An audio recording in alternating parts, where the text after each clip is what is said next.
The first thing my mother whispered before opening the front door was, "Remember, don't tell anyone what you used to do. Just smile. We already told them you're unemployed."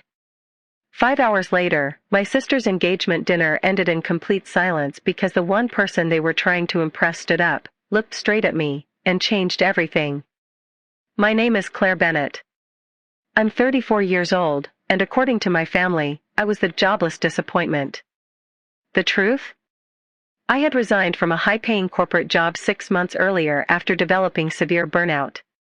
Instead of jumping into another position, I started building a small business helping local nonprofits with grant writing and fundraising. The business wasn't making much money yet. But it was growing. I paid my own bills. I rented my own apartment. I owed nobody $1. Still, my parents hated one thing. I no longer had an impressive job title they could brag about. My younger sister, Vanessa, was 31. She was beautiful, confident, and about to marry a successful real estate developer named Adrian Collins. The engagement dinner was the first time both families would meet. Mom called me 3 days before it. "You have to come. I already sent my RSVP. One more thing." "What?"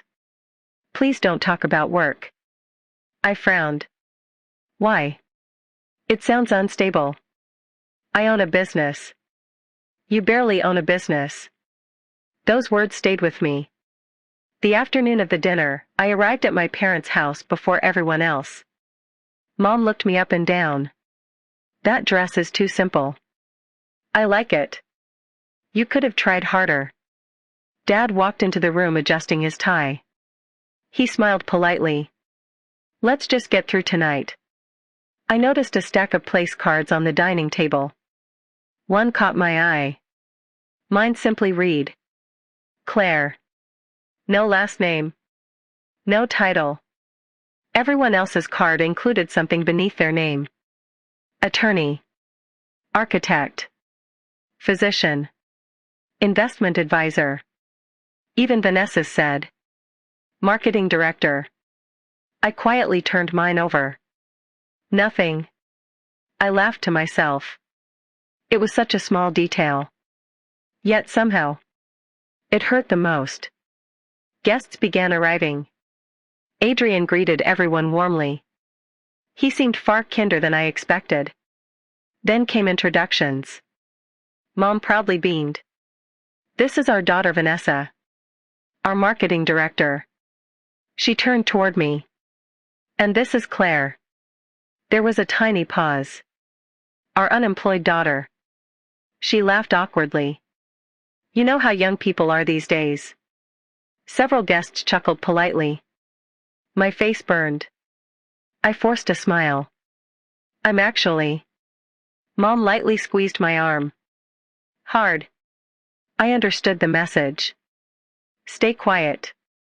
A few minutes later, Adrian approached me while everyone gathered around appetizers. "I'm sorry," he said quietly. "For what?" "The introduction." I shrugged. "It happens." He studied me carefully. "So, what do you actually do?" Before I could answer, Vanessa interrupted. "Oh, Claire's taking a little break from reality." Everyone laughed. Including my father. I didn't. Dinner finally began. Conversation centered on careers, investments, and wedding plans. Whenever someone asked about me, Mom answered before I could. "Claire's figuring things out." I felt invisible. Then Adrian's father leaned toward me. "What field were you in before?" I smiled politely. "Corporate development." Mom quickly interrupted. "Nothing very important." I looked directly at her. It was important to me. Silence. She changed the subject immediately. After dessert, Adrian stood to thank both families for welcoming him. He spoke warmly about marriage. Commitment. Trust. Then he smiled. "I also want to thank everyone who's helped nonprofit organizations in our city." My ears perked up. He continued. My company recently partnered with someone whose work has changed dozens of local charities. I barely paid attention. Until he said the business name. It was mine. Heartbridge Consulting. I nearly dropped my glass. Adrian smiled. I've actually wanted to meet its founder for months. Vanessa laughed. Oh, that's impossible. Why? My sister's unemployed. Adrian looked confused. No. The founder's name is Claire Bennett. Every head slowly turned toward me. Mom's smile disappeared. I quietly nodded. That's me. The room fell completely silent. Vanessa stared at me. What? Adrian blinked several times. You own Heartbridge? Yes. He reached into his jacket pocket and pulled out a folded proposal. My company approved a $2 million community housing initiative last week. We specifically requested Heartbridge to manage the nonprofit partnerships. No one spoke. Not even my parents. Then Adrian looked genuinely puzzled. Why would anyone introduce you as unemployed? I looked at my mother. She couldn't meet my eyes. Before I could answer, the front door opened. A sharply dressed woman walked inside carrying a leather portfolio. She looked directly at me. There you are. I've been trying to reach you. Everyone stared. She smiled. Claire. The board unanimously accepted your proposal this afternoon. We're ready to announce you as executive director. If you're still willing to accept. Every face around the table turned toward me. I stared at Monica, the chairwoman of the City Nonprofit Alliance. You came here? She smiled. You weren't answering your phone.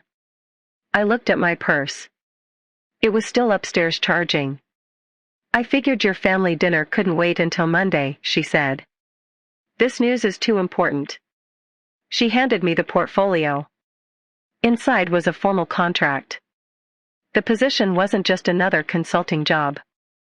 It would place me in charge of coordinating millions of dollars in grants for community housing, food banks, and youth programs across the county.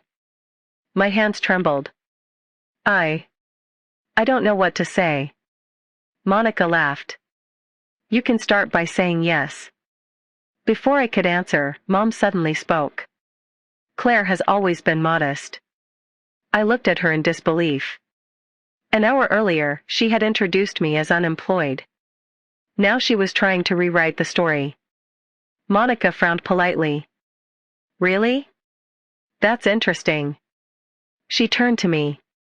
Every meeting we've attended, you've taken full responsibility for your work. You never once mentioned your family. The room became painfully quiet. Adrian finally broke the silence. So, Heartbridge wasn't a hobby? I smiled. No.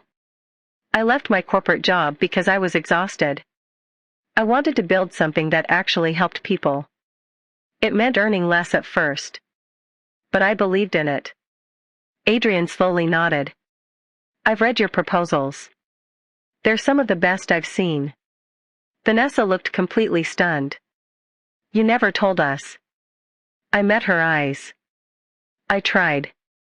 Every time I mentioned my business, someone changed the subject. No one argued. Because everyone at that table knew it was true. Then came the twist I never expected. Adrian's mother reached into her purse and pulled out a brochure. I've seen this logo before. She placed it on the table. Heartbridge Consulting. We donated to one of your education projects last winter. She smiled warmly. The thank you letter was beautiful. I laughed softly. I wrote it myself. She turned to my parents. You must be incredibly proud. Neither of them answered. Dad finally cleared his throat. We didn't realize. I interrupted him for the first time in my life. No. You never wanted to realize. You only respected titles you could brag about. You never cared whether I was happy. Mom's eyes filled with tears. Claire. I was trying to protect our image. I shook my head. By pretending I had no future? She had no answer. A few minutes later, Adrian stood up. I'd like to say something. He looked around the room. When I asked Vanessa to marry me, I hoped our families would value honesty. He glanced toward my parents. Tonight I watched someone be dismissed simply because her success didn't fit someone else's definition. Then he looked at me. I almost missed the chance to meet one of the most impressive people I've worked with because her own family tried to hide her. No one spoke. Even Vanessa looked ashamed. After dinner ended, guests quietly came over to congratulate me. Several people asked for business cards. One local business owner requested a meeting the following week.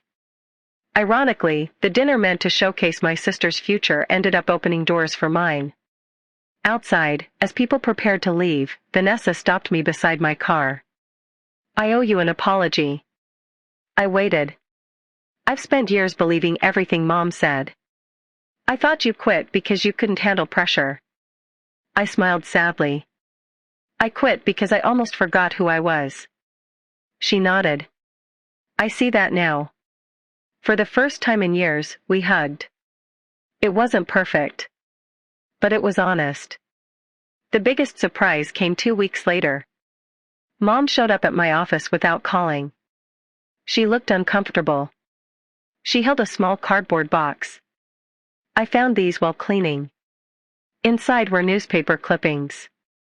Certificates. Awards from high school. Letters from teachers. Every achievement I'd ever earned. All neatly saved.